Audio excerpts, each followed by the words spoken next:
Hello students, welcome to WB exam guide. Primary ইন্টারভিউর প্রস্তুতি পূর্বে আজকে আমরা প্রিভিয়াস ইয়ারের অন্য একটি পার্ট নিয়ে আলোচনা করব, যেগুলো কিন্তু বিগত বছরে ইন্টারভিউ পরীক্ষা এসেছিল। তো প্রত্যেকটা প্রশ্ন খুবই গুরুত্বপূর্ণ, ভালো করে প্র্যাকটিস করে যাও।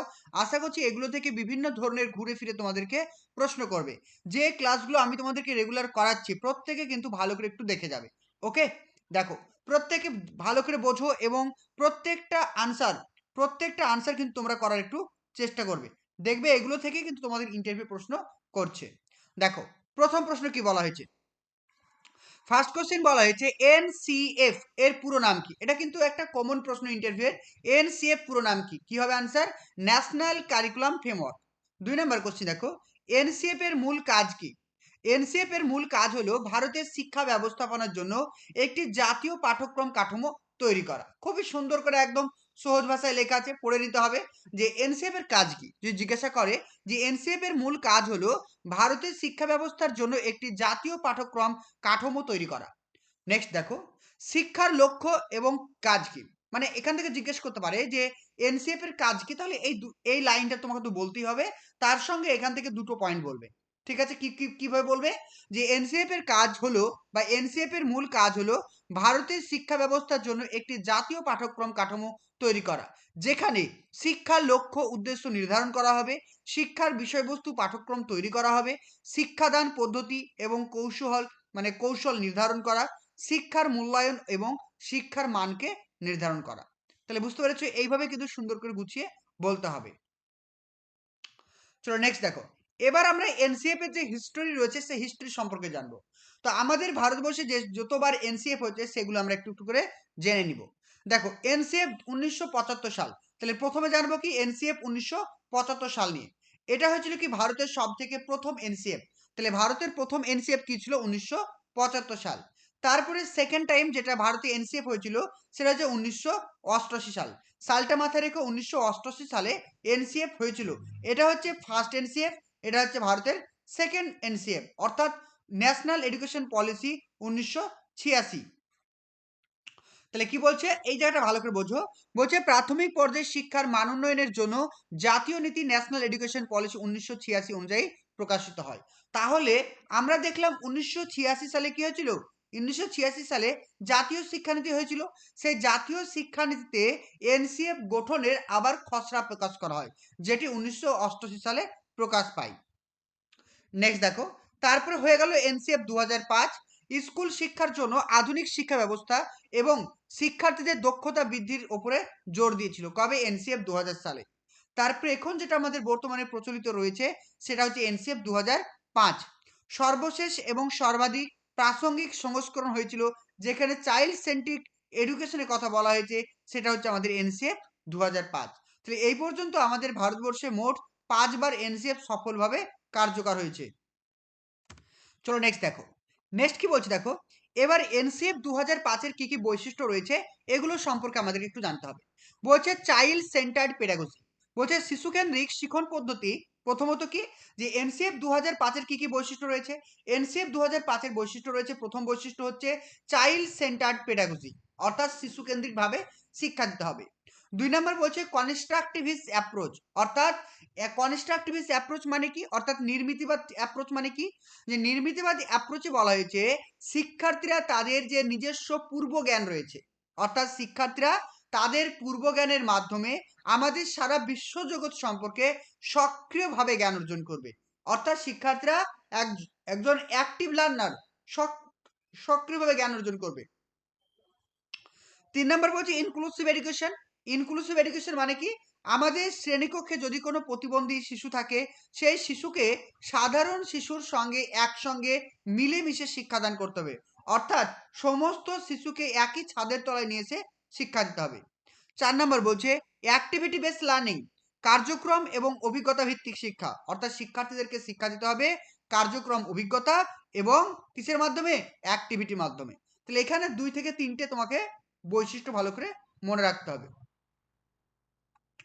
নেক্সট দেখো, প্রাইমারি স্কুলে কোন কোন প্রকল্প চালু রয়েছে। এটা ইম্পর্টেন্ট প্রশ্ন। প্রাইমারি স্কুলে কোন কোন প্রকল্প চালু হয়েছে। প্রাইমারি স্কুলে যেমন চালু রয়েছে মিড ডে মিল প্রকল্প, ঐক্যশ্রী প্রকল্প। চলো এবার আমরা জানবো কি ঐক্যশ্রী প্রকল্প সম্পর্কে জানবো। দেখো, তাহলে এবার আমরা যেটা পড়বো সেটা হচ্ছে কি ঐক্যশ্রী প্রকল্প নিয়ে একটু আমরা জেনে নিই। বলছে ঐক্যশ্রী প্রকল্প হলো পশ্চিমবঙ্গ সরকার দ্বারা পরিচালিত একটি স্কলারশিপ প্রকল্প, যা মুসলিম, খ্রিস্টান, শিখ, বৌদ্ধ, জৈন এবং পার্সি সম্প্রদায়ের অন্তর্গত আর্থিকভাবে দুর্বল শিক্ষার্থীদের আর্থিক সহায়তা প্রদান করে। পশ্চিমবঙ্গ সংখ্যালঘু উন্নয়ন ও অর্থ নিগম এই প্রকল্প পরিচালনা করেন, অর্থাৎ WBMDFC পরিচালনা করেন। এই প্রকল্পের মাধ্যমে শিক্ষার্থীরা রাজ্যের মধ্যে স্বীকৃত প্রতিষ্ঠানে পড়াশোনা করার জন্য আর্থিক সাহায্য পায়। পশ্চিমবঙ্গ সরকার 1 আগস্ট মানে 1 আগস্ট 2019 তারিখে ঐক্যশ্রী বৃত্তি প্রকল্প চালু করেন। তাহলে এগুলো কিন্তু একটু ভালো করে দেখে রেখো, তাহলে কিন্তু হয়ে যাবে। ইন্টারভিউর জন্য প্রস্তুতি নিতে চাইছো, আমাদের ডাব্লিউবি এক্সাম গাইডের সমস্ত নোটসপত্র রেডি রয়েছে। তো তোমরা চাইলে সেগুলোকে পারচেস করে সামান্য অর্থের বিনিময়ে সেগুলো তোমরা কিনে পড়তে পারবে। এখানে প্রত্যেকটা ফোল্ডার দেওয়া আছে, দেখতে পাচ্ছ আদার্স, ইংরেজি, গণিত, শ্রেণী বই, ভূগোল, বাংলা, ডিএলএড বই, সহজ পাঠ, প্রিভিয়াস ইয়ার কোশ্চিন এবং সমস্ত জেলা এবং প্রত্যেকটা টপিক, অর্থাৎ যার যে সাবজেক্টে অনার্স। এখানে দেখতে পাচ্ছ অনার্স বলে একটা পিডিএফ দেওয়া আছে, দেখতে পাবে তোমরা এখানে। এখানে রয়েছে অ্যাকচুয়ালি, এই দেখো অনার্স সাবজেক্ট। এই অনার্স সাবজেক্ট মানে এখানে যার যে সাবজেক্টে অনার্স সমস্ত কিছু পিডিএফ কিন্তু দেওয়া আছে। তো তোমরা যদি আমাদের পিডিএফগুলো পারচেস করতে চাও অবশ্যই আমাকে এসএমএস করবে। এখানে প্রিভিয়াস ইয়ার কোশ্চেন যদি ক্লিক করো, জাস্ট ক্লিক করার সঙ্গে সঙ্গে এখানে দেখবে প্রচুর পিডিএফ তোমাদের ওপেন হয়ে যাবে। তারপরে যদি চলে আসো এখানে বাংলাতে যদি ওপেন করো, যাদের বাংলাতে অনার্স তাদের এখানে বাংলা সাহিত্যের ইতিহাস রয়েছে, গ্রামার রয়েছে।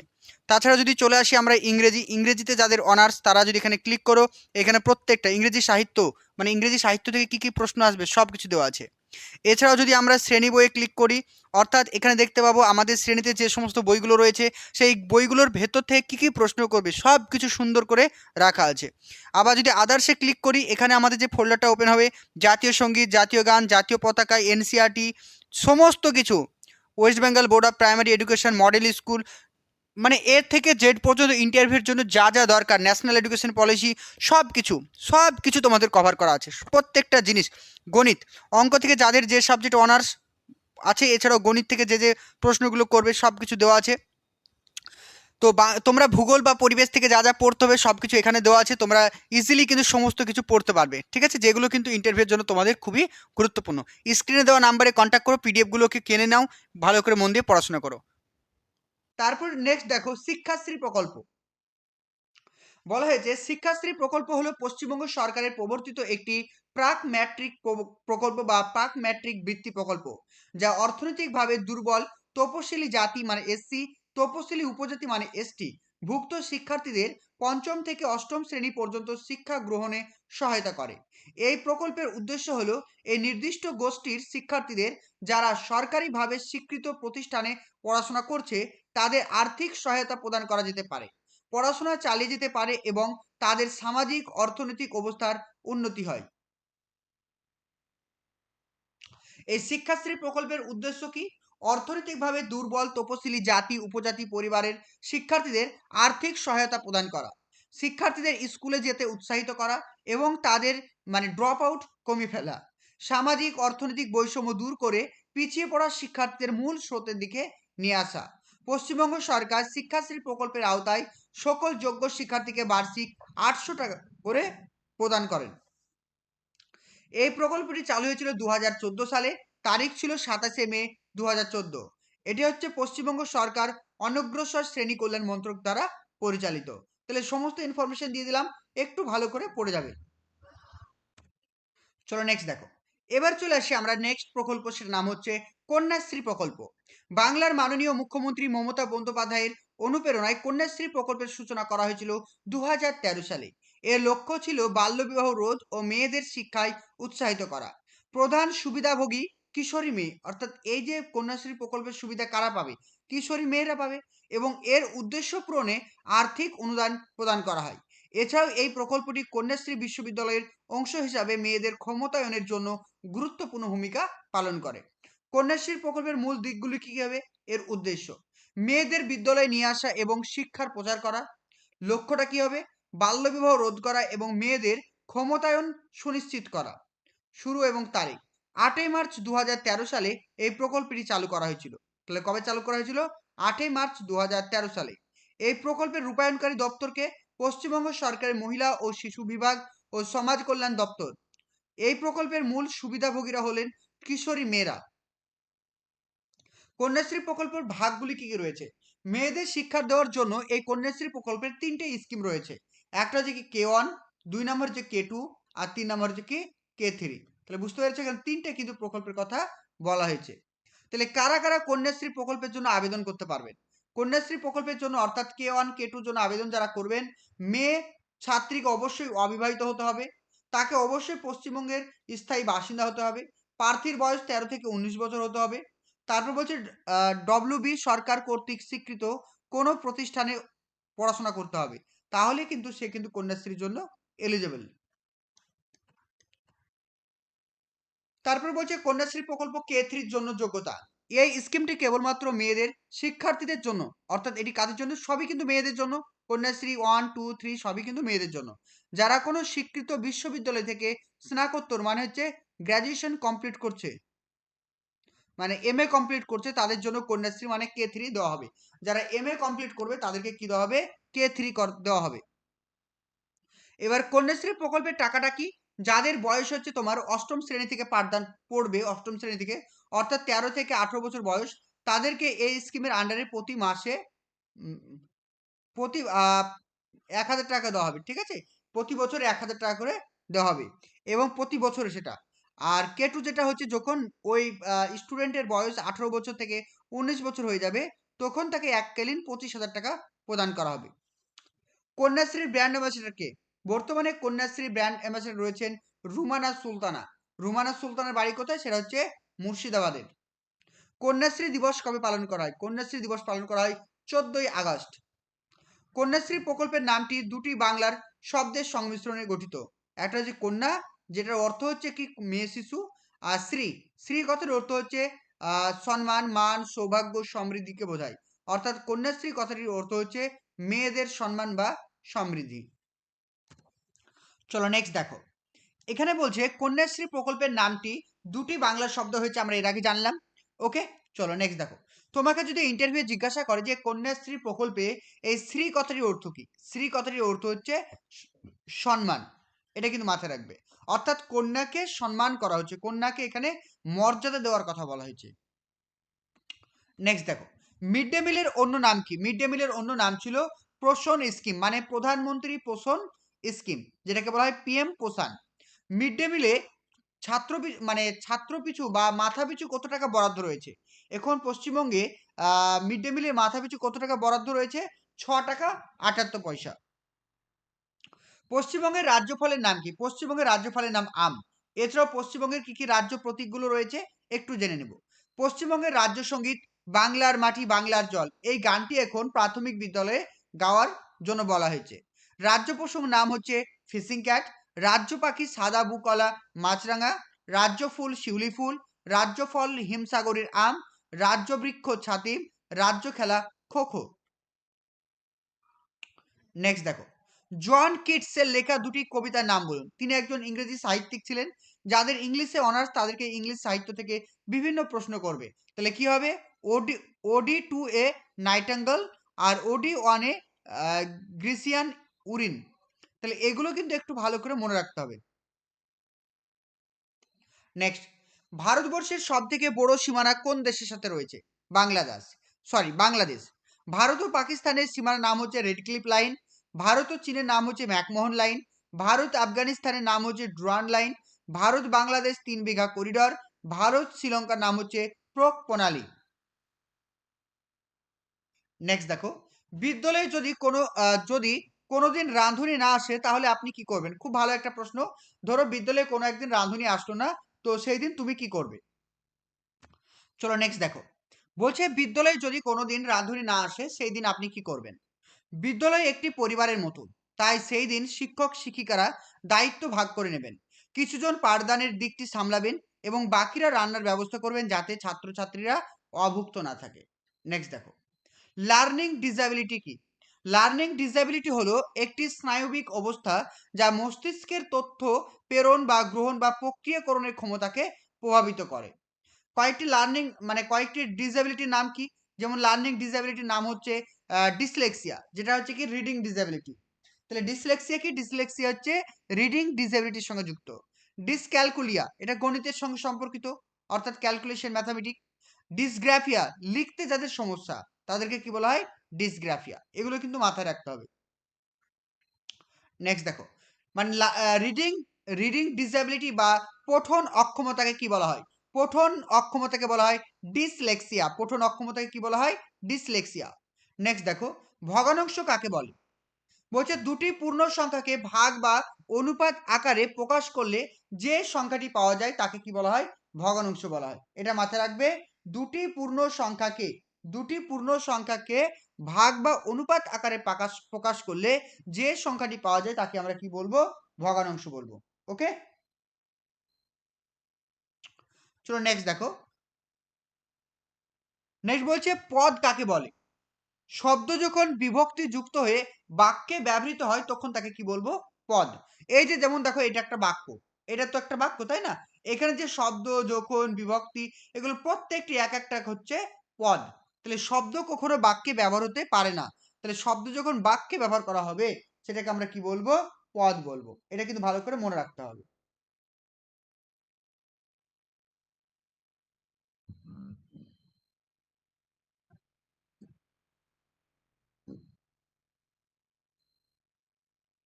চলো নেক্সট দেখো। নেক্সট বলছে 5E মডেল কি? 5E মডেল হলো একটি শিক্ষা মডেল যা শিক্ষার্থীদের শেখার প্রক্রিয়াকে সহজ ও আকর্ষণীয় করে তোলে। এই 5E মডেলের 5টি ধাপ রয়েছে। একটা হচ্ছে কি ইংগেজ, যেটাকে বলা হয় পরিচয় করা পর্ব।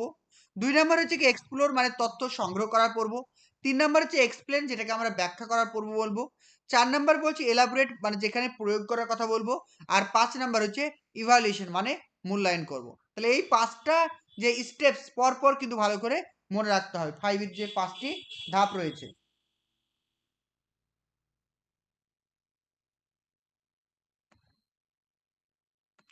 নেক্সট চলো। নেক্সট বলছে লেসন প্ল্যান কি? লেসন প্ল্যান হলো একটি শিক্ষামূলক পরিকল্পনা যা একজন শিক্ষক তার শিক্ষার্থীদের একটি নির্দিষ্ট পাঠ্য বিষয় শেখার জন্য তৈরি করে থাকেন। এতে উল্লেখ থাকে শিক্ষক মহাশয় কি শেখাবেন, কিভাবে শেখাবেন এবং কিভাবে শিক্ষার্থীদের শেখার মান মূল্যায়ন করবেন। তাই লেসন প্ল্যান কি? লেসন প্ল্যান হচ্ছে একটি শিক্ষামূলক পরিকল্পনা যা একজন শিক্ষক তার শিক্ষার্থীদের একটি নির্দিষ্ট পাঠ্য বিষয় শেখাবার জন্য ব্যবহার করেন।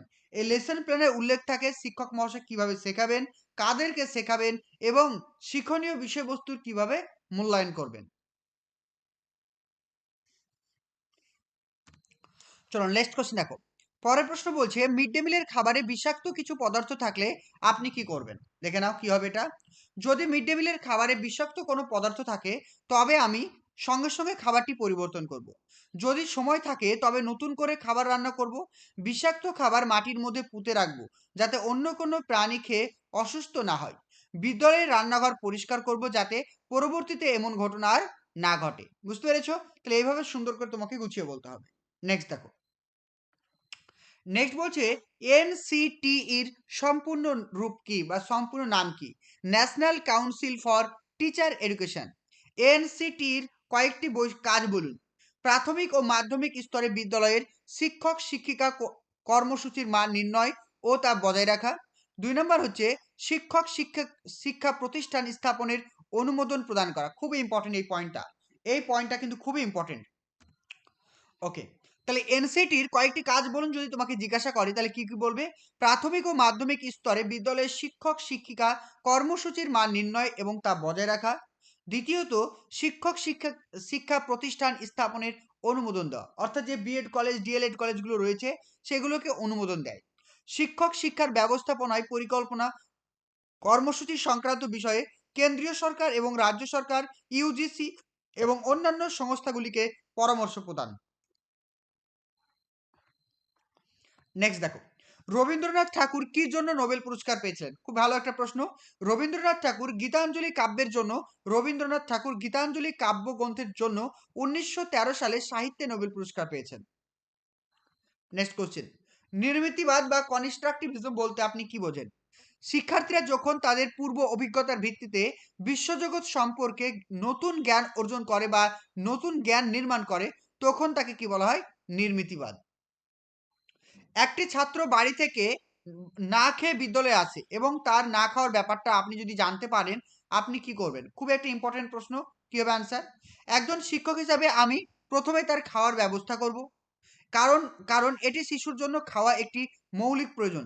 এরপর আমি তার ক্লাস নেব। তাহলে কোনো শিশু যদি কোনো কিছু না খেয়ে আসে, প্রথমত আমি তার খাওয়ার কিছু ব্যবস্থা করব এবং তাকে ভালো করে বোঝাবো যাতে সে রেগুলার খেয়ে আসে। নেক্সট কোশ্চেন, সাইকোলজি আমরা কেন পড়ি? মানুষের মন বোঝার জন্য আমরা সাইকোলজি পড়ি। শিশুরা সব কথা মুখ ফুটে বলতে পারে না, তাই তাদের মনের ভাব বুঝতে ও তাদের প্রয়োজন উপলব্ধি করতে আমরা সাইকোলজি পড়ি। নেক্সট কোশ্চেন, নূরজাহান কে ছিলেন? নূরজাহান ছিলেন মুঘল সম্রাট জাহাঙ্গীরের স্ত্রী। তিনি রাজনীতিতেও প্রভাব বিস্তার করেছিলেন, এটা মাথায় রাখবে। নেক্সট কোশ্চেন দেখো, সিপাহী বিদ্রোহ কত সালে হয়েছিল? সিপাহী বিদ্রোহ হয়েছিল 1857 সালে। নেক্সট কোশ্চেন, সিপাহী বিদ্রোহের সূচনা কে করেছিলেন? মঙ্গল পাণ্ডে। ঘনবস্তু কাকে বলে? উদাহরণ দিন। যে সকল বস্তু বা পদার্থ কিছুটা স্থান দখল করে এবং দৈর্ঘ্য প্রস্থ উচ্চতা সবই থাকে তাদেরকে কি বলা হয়? ঘনবস্তু বলা হয়। যেমন হচ্ছে লুডুর ছক্কা। তো আজকে আমরা এই পর্যন্ত আলোচনা করলাম, নেক্সট দিন আরো আলোচনা করব, কারণ অনেক প্রশ্ন রয়েছে, সম্ভবত অনেক, ঠিক আছে, কোনো প্রচুর প্রশ্ন রয়েছে, নেক্সট দিন আমরা আলোচনা করব। যে যে প্রশ্নগুলো তোমাদেরকে করাচ্ছি প্রত্যেকে ভালো করে পড়ে যাও, প্রত্যেকে এই প্রশ্নগুলো যদি করে যাও দেখবে এর মধ্যে থেকে তোমাদেরকে প্রশ্ন করবে, কারণ সমস্ত কিছু এখানে কভার করানোর চেষ্টা করছি, সমস্ত কিছু। ওকে, প্রত্যেকে ভালো থেকো, আশা করছি প্রত্যেকের ইন্টারভিউ ভালো হবে। আর যারা আমাদের নোটস পত্রগুলো কিনতে চাইছো অবশ্যই আমাকে ইনবক্স করো, খুবই কম মূল্যে নোটসগুলো এখন পেয়ে যাবে। ভালো করে পড়াশোনা করো, আশা করছি তোমাদের প্রত্যেক ইন্টারভিউ ভালো হবে। ওকে, থ্যাংক ইউ। প্রত্যেকেই আমাদের ডাব্লিউবি এক্সাম গাইডের সমস্ত নোটসপত্র কিনেছো এবং পড়াশোনা করছো, কিন্তু তোমাদেরকে একটা কথা বলবো, শুধু নিজে পড়লে হবে না, মক ইন্টারভিউ ক্লাসে তোমাদেরকে সেটাকে প্রতিফলন করতে হবে। তাই তোমাদের প্রিপারেশন কতটা সঠিক হয়েছে সেটা দেখার জন্য আমাদের প্রাইমারি ইন্টারভিউয়ের জন্য একটা নতুন কোর্স চালু হচ্ছে, যেখানে আমাদের অভিজ্ঞ শিক্ষক বা শিক্ষিকারা রয়েছেন, যারা কিন্তু প্রতিনিয়ত তোমাদেরকে ডেমো প্র্যাকটিস করাবেন, তোমাদের মক ইন্টারভিউ নেবে, যেটা কিন্তু তোমাদের সম্পূর্ণ ইন্টারভিউ যেমনভাবে হবে ঠিক সেইভাবেই কিন্তু তোমাদেরকে প্র্যাকটিস করানো হবে। তো তোমরা যারা আমাদের সঙ্গে মক ইন্টারভিউ ক্লাস করতে চাইছো অনলাইনে, ক্লাসটা অনলাইন গুগল মিটে হবে। তো তোমরা যদি মক ইন্টারভিউ ক্লাস করতে চাও অবশ্যই স্ক্রিনে দেওয়া নাম্বারে আমাদের সঙ্গে যোগাযোগ করো। সেখানে খুবই অল্প ফিস রয়েছে, অ্যাডমিশন নাও, কারণ সুযোগ একবারই আসে, এই সুযোগটাকে মিস করো না। সামান্য কিছু টাকার জন্য হয়তো তোমরা ভাবছো যে নিজেরাই প্র্যাকটিস করবো, এটা করো না, কারণ নিজেদের ভুলটা তোমরা নিজেরা কখনো আইডেন্টিফাই করতে পারবে না। তাই প্রত্যেকে আমি বলবো, প্রত্যেকে কিন্তু আমাদের ক্লাসে জয়েন করো এবং নিজের প্রিপারেশনকে আরও সুন্দর করে তোলো।